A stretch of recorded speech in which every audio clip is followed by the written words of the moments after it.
You may have heard that people say minorities are more hesitant to get the COVID-19 vaccine, and thought to yourself, well, yeah, there's a good reason for that. And you know what? You'd be right.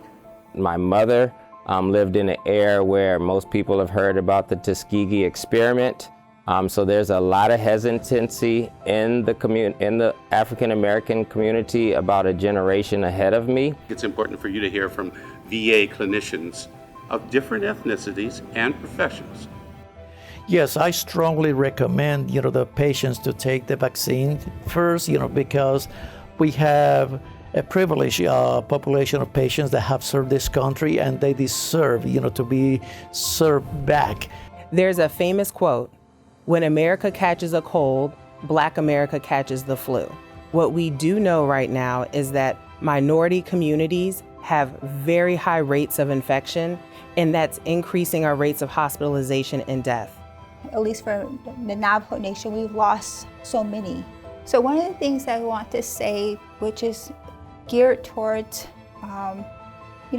minority individuals that have had a lot of intergenerational adversities, including stemming back maybe from the 1800s, like this whole colonization, assimilation, the forced boarding school era. I mean, this is mostly coming from maybe Native Americans, so it's sort of that kind of history that I'm sharing up. But a lot of other ethnic groups have had similar adversities and triumphs that we have gone through.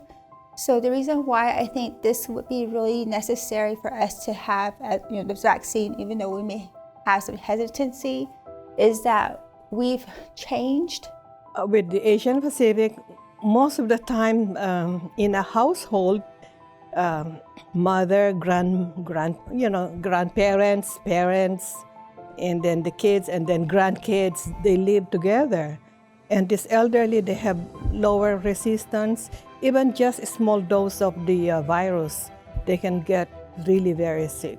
Coronavirus is very dangerous, especially in women who are pregnant and especially in women who are breastfeeding and taking care of young children. I really seen a lot of veterans take the extra measure to take care of themselves. They come to the appointments early. They, walk, exercise. They have daily routines that really geared towards a good quality of life. This vaccine will help our quality of life in the long run. But I think in the COVID vaccine studies, they made a big effort to include more African Americans. And so there are a higher percentage in these studies, but there's still always room to grow. There is history that tells us about injustices in the medical profession. There's also the history of vaccines and how they changed the world for the better, many in my lifetime. But there was a time when the fear of these diseases were as normal a part of everyday discussion as COVID-19 is now.